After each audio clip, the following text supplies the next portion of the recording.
Welcome back, everybody. Welcome in, welcome in. My name is All Fun Games. I stream every day on Twitch TV, and I also make fun little videos here on YouTube. Today, we're going to be talking about the new update for Core Keeper's Paws and Claws, as it just got released yesterday, actually, not today. Funny enough, I'm making this video a little bit late, but that's only because I wanted to pump out a smidge of a video for you guys earlier last night. So because we did that, we recorded and uploaded it. Yeah. Anyways, let's talk about it. Hatch a host of colorful companions, build your dream base in creative mode, jam to new tunes from Stardew Valley and Valheim and more in Core Keeper's... Wait, what? Hold on.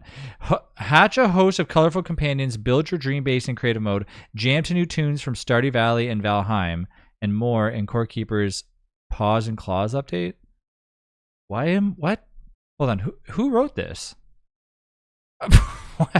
I'm so confused why it says new tunes from Stardew Valley and Valheim and more in Core Keeper's Paws and Claws update. Okay. Anyways, exploring the underground is fun, but if it's even more fun with a furry friend by your side, or perhaps a feathered friend, or a slimy one. This is a free major content update, brings oodles of new features, mechanics, items, music, and more. With 5 species of companion pets, each with multiple color variations to accompany you on your journey, plus 3 breeds of cattle, the underground is looking more alive than ever. Embark on an adventure with a scrappy sub-terrier. Turn the heat up in battle with the fiery Embertail. Ooh, that sounds like a Pokemon, but I know it's not. Surprise your enemies with the darling but deadly Fanhair. Enjoy the perks, or should I say pecks, of a traveling with the timid Owlux, and discover the oozy abilities of the various junior slime. You can also make friends with adorable Moulins, Bambuck, and Stroly-Poly that can be found wandering the dirt, meadow, nature, and stone biomes to reap rewards such as milk, wool, plate armor, and meat. Oh, so you can get meat now. So you can get meat. We've done our best to ensure that the players won't have to start new worlds to play the Paws and Claws updates, but you may have to discover new content a little quicker in the fresh worlds. Or so you can, yeah, okay. Oh, and did we mention that you can name and pet the animals? Aw. Let's get creative. Our awesome community has been requesting a creative mode for Core Keeper since day one, and we always knew this was something we wanted to add into the game. After lots of hard work and consideration, we're delegating. We're delighted to reveal that players can now access the majority of the game's items and dedicated creative mode worlds and build to their heart's desires. Creative mode worlds are completely independent to other world files in Core Keeper and can only be accessed with creative mode characters. Oh, that's so good. They're available to play in multiplayer and come with a feature such as God mode, where players can move through objects, place them faster, and destroy them in one hit, and the play world button, which toggles the enemy's AI. Get together in groups up to 8 players and make the world of your dreams. That's so cool, because the reason why this is good, because it limits players so they can't just jump into creative world and be like, I need 4 million of this item, and then jump back into your world and they randomly have it. Smart maneuvering. I like it. New instruments and sheet music. That's why they're talking. We've added 2 new playable instruments to the game, form of the piano and drum kit, as well as a new sheet music from beloved indie titles Stardew Valley and Valheim. Both sounds awesome when played solo, but really shine when you get together with friends and jam out to different instruments. We're thrilled to be able to add Spring, It's a Big World Outside from Stardew Valley, and Meadows from Valheim as playable music to the roster of indie game songs available in Core Keeper. We love hearing the amazing work indie teams put into their soundtracks, and it's truly an honor to be able to replicate these in Core Keeper as a nod towards our industry peers. That's really cool. I like that. That's really nice. Decorative items, random events, community requests, features, and optimizations, and more. From new paintbrush colors and new glass materials to the long sought after bucket, we packed Paws and Claws full of new content. Expect to see even more rotatable objects, a brand new guest mode that allows players to safely invite temporary guests into the game, secondary functions to several weapons, a random event such as a cave-ins. It could be a while before you uncover all the new additions or changes we've made to this game, so feel free to consult our patch notes or the detailed rundown, which we're going to.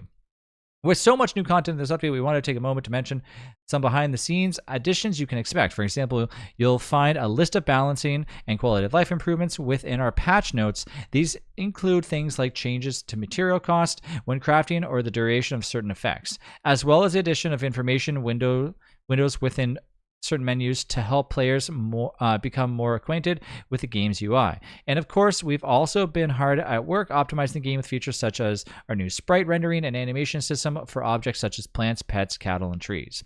Get your hands on our caveling plush toy. Oh, that's really cool. I'm gonna skip past this because it obviously just indicates, the how to pre-order one. Core Keeper is on sale until the 22nd of May, indicating the price of Core Keeper. Let's get down to the features, shall we? Here we go. Okay. There's a huge list of them, so this might take a little bit. Now, I usually focus on balance changes, stuff like that. I ignore graphics and audio and bug fixes because really those don't necessarily need to be talked about. So let's focus. Here we go. Pets have been added to the game. These adorable creatures can be obtained by finding a pet egg in the world and placing in the incubator to hatch into a cracked egg. Once hatched, the pet can be added to the new pet slot and the character window spawning beside the player. Not only do pets provide companionship, but they also help the player in combat by fighting enemies and boosting the players with buffs. As they gain combat experience, pets will level up, making them stronger and unlocking talents that allow the players to customize the pet's combat capabilities. Each pet has 9 randomized talents as well as several different skins, making pets unique, and yes, pets can be petted. There are 5 new pets in the game. Subterrier, Embertail, Owlux, Fanhair, Junior Orange Slime, Junior Purple Slime, Junior Blue Slime, Junior Lava Slime. And then, of course, they have different abilities, which, without going into them individually, it's best to find out in game because I find that more exciting. The egg for this pet can sometimes be unearthed from the depths of the earth, hidden away in obscure locations across the world. I think they kind of mimic the same thing across each description. These different types of pet candies of different rarities can be found throughout the worlds, typically in chests, destructible crates, and as drops from bosses. Feed pet candy to a pet to boost its experience. Ooh. Cattle have been added to the game. These gentle creatures can be found throughout the world in the new meadow sub-biome, as well as in the Forgotten Ruins and the desert of beginnings. They can be fed plants such as heartberries and glow tulips, either by hand or by placing them in the new feeding trough. Cattle can also eat plants directly from the ground, so be careful not to let them get too close to your garden. Feeding the cattle will, in turn, allow them to produce different resources over time, such as milk and wool. Okay. There are 3 different types of cattle and creatures: Moulin, Bambuk, Stroly-Poly. And it tells you where they're located. Both pets and cattle can be named in the player. Good. New sub-biome Meadow can be found in the Dirt biome and Azios Wilderness. Oh, sweet. Okay.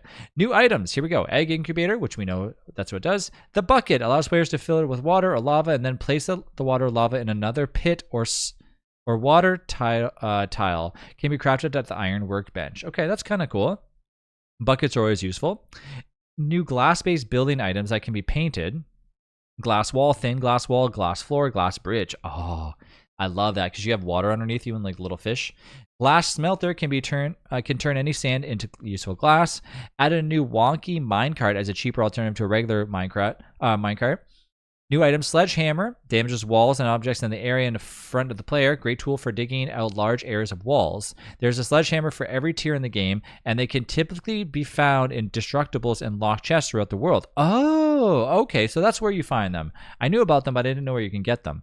New instrument, drum kit. Crafted, and then the piano. New type of unique scenery has been added where the player will find a mural with some mysterious runes carved into them. Perhaps an instrument may help unlock it. Several unique instances of this type of scenery can be found throughout the world. Oh, sweet. New Valheim meadow music. We know about that. New paintbrush, orange, cyan, pink, and gray. This means all paintable objects can be painted with these new colors. New decorative objects, wooden pillar, wash basin, floor pillow, 10 new decorative potted plants. That's pretty sweet too. New mechanics, creative mode, which we know about. Casual mode has been added alternative to standard and hard mode for worlds. This mode allows players to enjoy the game in a more relaxed setting. Guest mode has been added. Guest mode can be enabled in the pause menu while running a game. Enabling guest mode means that any non-admin player in the game cannot interact with the world, and creatures will not interact with them, but they can move around in the world to view it. What? It's like a spectator. That's so cool. Combat improvements. Using the shield right before being hit will now parry the attack, meaning all blocks will... That's so cool. Several weapons now have a secondary function that can be used by holding the right click or left trigger. Axes increases the hit area and damage. Wood bow deals more damage. Other bows and scholar staff shoots several projectiles. Spears increases hit reach and damage and launches the player forward. Fireball staff creates an explosion on impact. Blowpipe pierces targets. Flintlock musket now pushes back the player a bit when used. I seen that yesterday. Cave-ins are a new type of event that may happen as the player is exploring the dirt. Lands and stone biomes, a cave-in will cause rocks to fall down from the ceiling, creating holes in the ceiling and damaging any creature or player. And that's so cool. Dangerous explosive deposit walls now spawn throughout the dirt. Hitting such a wall will trigger it and after a short duration cause it to explode. That is so cool. I love these little types of trap systems. Lanterns are no longer considered an offhand, but have their own slot in the character equipment. Any currently equipped lantern will be moved to the new spot, freeing up the offhand. This is something that I seen happen yesterday, and I was like, this is so perfect. Like, why can't you hold a lantern and have a feather on your shoulder? So this makes perfect sense. The map now displays world coordinates and distance from the center of the world in the top right corner. Very useful. Stalagmites, jellyfish, corals, water lilies, and other similar objects found in the pits and water can now be picked up using the shovel. Perfect. Balance and improvements. Many crafting options, the workbench, and some crafting buildings have been changed. A new copper workbench has been added in between the basic workbench and the tin. Perfect. We needed that. The railway forge electronics table has been moved to the copper workbench. The automation table has been moved. Okay, so just some changes. Been added, like adjusted to require the wool. A wood hoe has been added to the okay, so they basically just move some things around. Now certain contain their previous tiers and their crafting UI. Increase the amount of copper ore found in the dirt biome. I like that a lot. Increase the drop chance of all boss trophies. I just had a friend talking about how they've been not getting the boss trophies and they really need them, so that's good. Increase mining damage ball bombs. Perfect. Food rations now give you heal over time effect. Perfect, because that's something that you definitely need, especially when you're getting that if you're an explorer.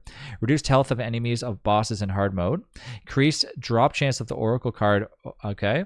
Slightly increase the movement speed of the explorer's backpack. Slightly reduce the health of the clay and stone walls, so it's a little bit easier to hit. Reduce the duration of poison effects. Guardian potions now cost slippery slime.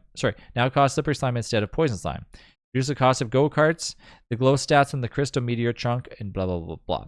Quality of life. A lot of objects can now be rotated as as information window with helpful hotkeys can be toggled by pressing S on the screen board. Okay, that's cool. Art and animation. We don't really read that. Audio, graphics, and others. Multiple different things. Okay, so if you want the full breakdown, I would suggest going into Steam, as these things are more like things that they change. So if you're looking to find like there's a typo and things that they changed the names to and blah, blah, blah. Overall, a great update. Good job. I love seeing this new stuff happen. And it's such a large update with such a ton of quality of life changes that really are needed. I'm just excited to mess around with the pets. That's really like what I want. I want to get a little cat that shoots fireballs. But yeah, so if you enjoyed watching this video, don't forget that I do have a series going on for Core Keeper, so you're more than welcome to hang out there and watch along on YouTube as we do that. Of course, I also stream every day on Twitch TV, so you're more than welcome to hang out with us there. But great to see and be back to more Core Keeper stuff, as it's been a while since I have been. So thank you again for watching. Don't forget to leave a comment down below if you have any questions, and I will see you in the next one.